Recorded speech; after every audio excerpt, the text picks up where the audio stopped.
Namaskar, my all dear aspirants for CUET 2022. I am Shikha, your mentor, to help you in the completion of the syllabus for the subject English.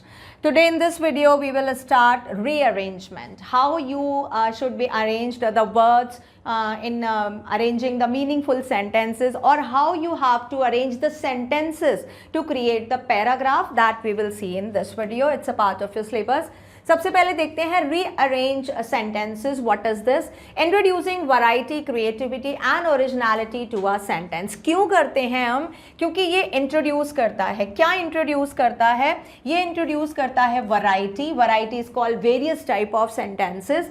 Creativity means how creatively you are saying the same things in different way. And originality means the originality, no fakeness is there, the sentence is simple and original. तो ये सारी चीज़ें किस में आती हैं? Rearranging sentences में. मतलब जब आप सेंटेंस को रीअरेंज कर रहे हो तो उसमें ये सारी चीज़ें होनी चाहिए. Means variety should be there, creativity दिखनी चाहिए, और मीनिंगफुल और originality must should be there. ठीक है, नोट्स देखते हैं. 5 parts of the sentence. Sentence के पार्ट्स क्या होते हैं? क्योंकि अगर आप सेंटेंस को अरेंज कर रहे हो तो आपको समझ में आना चाहिए ना सेंटेंस के पार्ट कैसे होते हैं, कितने होते हैं. उसके बाद ही तो आप उसको अकॉर्डिंगली अरेंज करोगे. Like it is not necessary कि in each and every sentence आपको 5 या 4 पार्ट ही मिले. आपको 3 पार्ट मिल सकते हैं, बट आपको उनका सीक्वेंस आना चाहिए. ठीक है, तो ये देखते हैं 5 पार्ट्स कौन से होते हैं. सब्जेक्ट, व्हाट और हु. सब्जेक्ट कौन होते हैं हमारे? व्हाट और who. Like sent is about, sentence is about what और हु. मतलब कोई स्पीकर हो सकता है, डूअर हो सकता है, कोई एक्टर हो सकता है जो कोई एक्शन कर रहा है, वो सब्जेक्ट होता है. देन आता है हमारा प्रेडिकेट. प्रेडिकेट में what the subject is doing. तो इसका मतलब क्या हुआ? यहाँ पे हमारी क्या आती है? वर्ब. ठीक है, प्रेडिकेट में what the subject is doing, तो वो वर्ब हो गया. ये हमारा क्या है? यहाँ पे डूअर. वर्ब मतलब डूअर. क्या एक्शन कौन कर रहा है? डूअर कर रहा है. जो कौन है? सब्जेक्ट है. प्रेडिकेट वर्ब मतलब जो वो एक्शन कर रहा है. नेक्स्ट इज प्रीपोजिशनल फ्रेज हो सकते हैं वेयर, व्हेन एंड व्हाई से. तो यहां पर subject, predicate, when, where and why, इन सब से मिलके हमारा पूरा एक सेंटेंस फॉर्म होता है. अब इनका जो प्लेसमेंट है वो जम्बल्ड कर देते हैं. कहीं पे सब्जेक्ट, कहीं पे वर्ब, कहीं पे प्रीपोजिशनल फ्रेज इनका यूज हो जाता है, जिसको हमको सीक्वेंस में लगाना होता है कि इसके बाद ये आएगा, उसके बाद वो आएगा. This is called rearrangement of the sentence. Example देखो. Subject the giant boy, predicate slowly ate his dinner.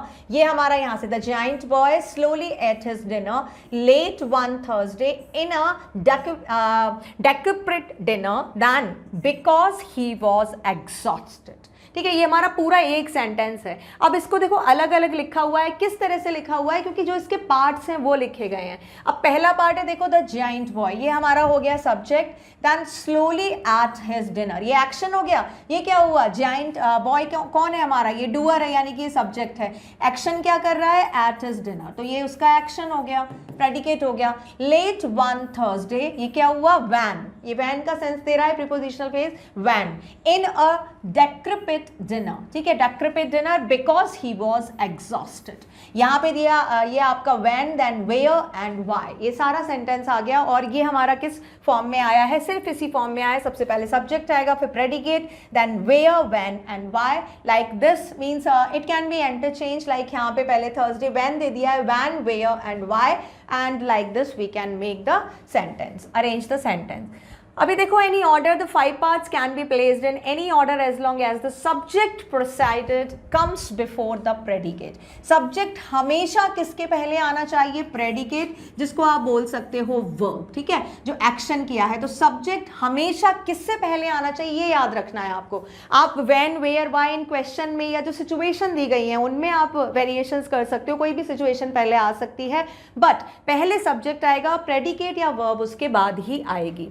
Commas, if a prepositional phrase where, when and why is placed before the predicate, it will need a comma to separate it. मतलब अगर आप यहाँ पे ऐसे लिख रहे हो the giant boy late one Thursday, then आएगा comma slowly at his dinner.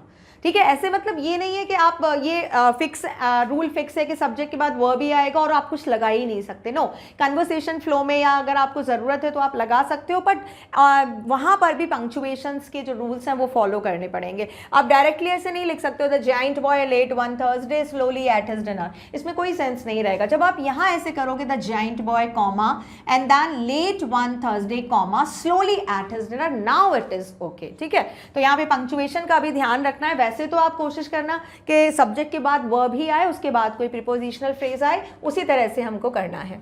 Example देखो, the giant boy slowly ate his dinner late one Thursday in a decorate dinner because he was exhausted. यहाँ पे क्या लिखा है, late one Thursday, यहाँ पे हमने क्या लगा दिया, लेट वन थर्सडे, यानी सबसे पहले यहाँ पे क्या आ रहा है, वैन आ रहा है। सबसे पहले क्या आया यहाँ पे, when, and then a giant boy, उसके बाद हमारा आया subject in a decorate dinner, ये आ गया हमारा वेयर, प्लेस आ गया। ठीक है, next slowly ate his dinner, ये आ गया हमारा वर्ब या प्रेडिकेट। ठीक है, आप इसको प्रेडिकेट बोल सकते हो, बिकॉज ही वॉज एग्जॉस्टेड, यहाँ पे आ गया Y.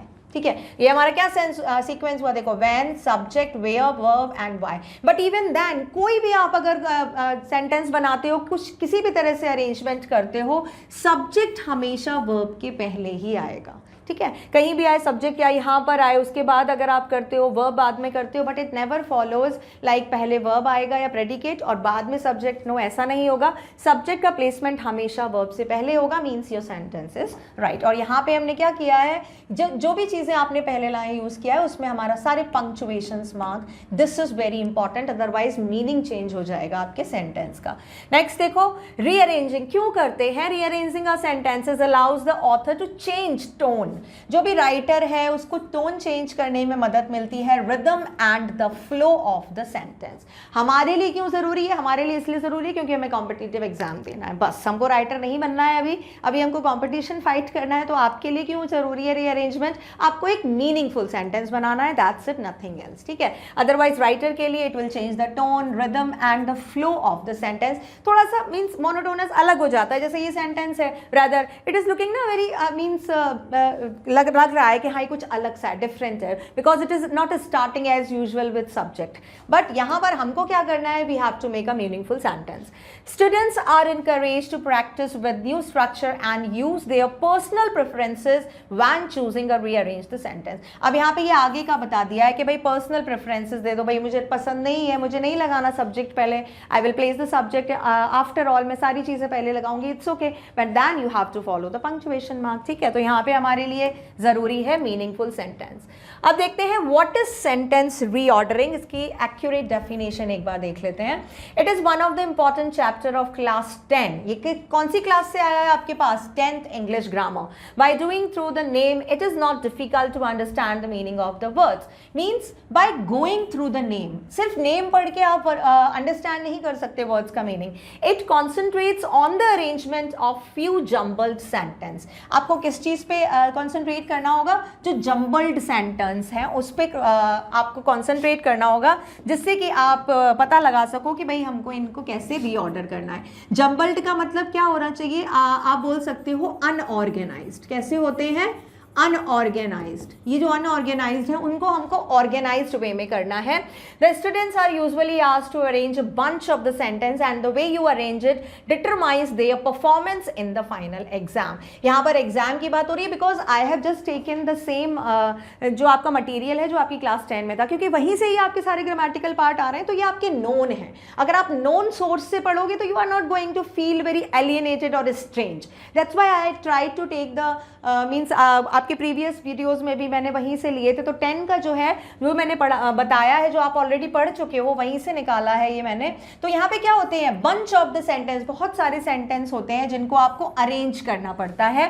This is usually known by various name like rearranging of the words, rearranging of sentences, jumbled word order exercise, making a sentence with a word, ये भी बोल सकते हो। But the word the words in the correct order to make sentences. ये सारे अलग अलग नाम हैं, किसी भी नाम से आपको जाना जा सकता है अलग अलग, बट उनका काम क्या है? To make a meaningful sentence. Sentence order, sentence formation, कुछ भी बोल सकते हो आप इसको, बहुत सारे नाम हैं, so many synonym.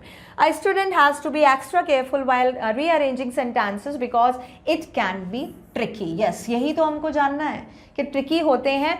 Y? Because जो मैंने आपको अभी एग्जाम्पल दिखाया उसमें तो मेंशन था कि ये सब्जेक्ट है, ये प्रेडिकेट है, ये हमारा प्रीपोजिशनल फ्रेज है। वहाँ ऐसा कुछ नहीं होगा। You have to find out what is subject, what is verb, what is the extra information and where we have to place it. That's why some of the tricky sentences deliberately put in the competitive exam. A student has to be a good observer. ये quality होनी चाहिए to analyze the sentence. Analyze का मतलब आपको पढ़ना आना चाहिए, understand करना आना चाहिए. A well constructed sentence add meaning to a story, enhance sentence rearrangement is important element. इस स्टोरी को अगर आप छोड़ दो तो कोई इंफॉर्मेशन हुआ, कोई पैराग्राफ हुआ, कोई आर्टिकल हुआ, वो सारी चीज़ें भी किससे बनती हैं? बहुत सारे ग्रुप ऑफ सेंटेंसेस से। तो जब तक आपके ग्रुप ऑफ सेंटेंसेस अरेंज नहीं होंगे तो आपकी मीनिंगफुल स्टोरी या पैराग्राफ फॉर्म नहीं होगा। So that's why sentence reordering और जम्बल्ड सेंटेंस आर यूजफुल। अभी टाइप्स देखते हैं सेंटेंस रीअरेंजमेंट के। The basic format, basic format इसका क्या है?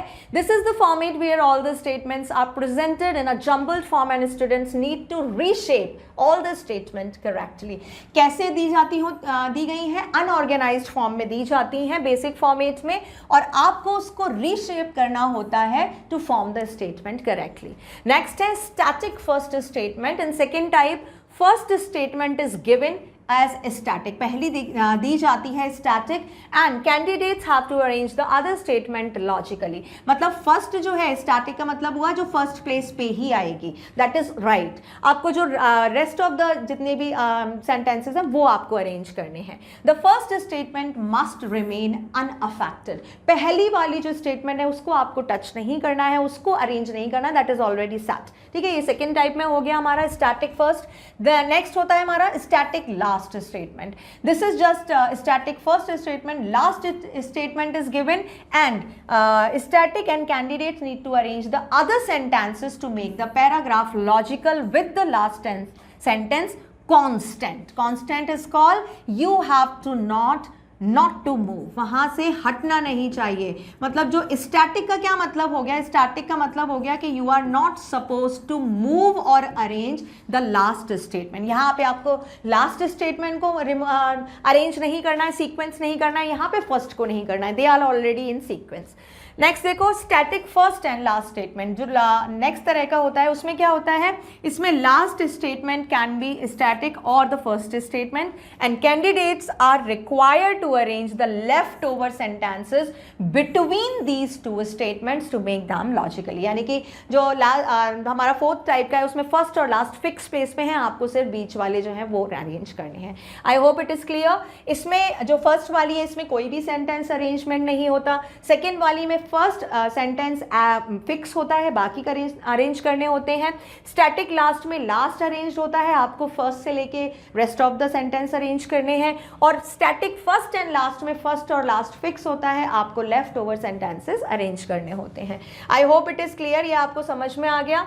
अभी इसके बाद हम कुछ एग्जाम्पल्स करेंगे exercise, because jumble sentence you have been doing since 11 में हमने ज़्यादा प्रैक्टिस किया था, we have been given in the final exam as well. तो वहाँ से आपको थोड़ा सा माइंड अभी आपको रिफ्रेश या रिकलेक्ट करना है सारी चीज़ों का, that we will do in the next video. In this video please just go through the means types, जो मैंने अभी टाइप्स पढ़ाए, और एक बार आप सेंटेंस के जो टाइप्स हैं उनको एक बार जल्दी से रिफ्रेश कर लो, so that you will be able to complete the exercise with me in next video, right? Thank you.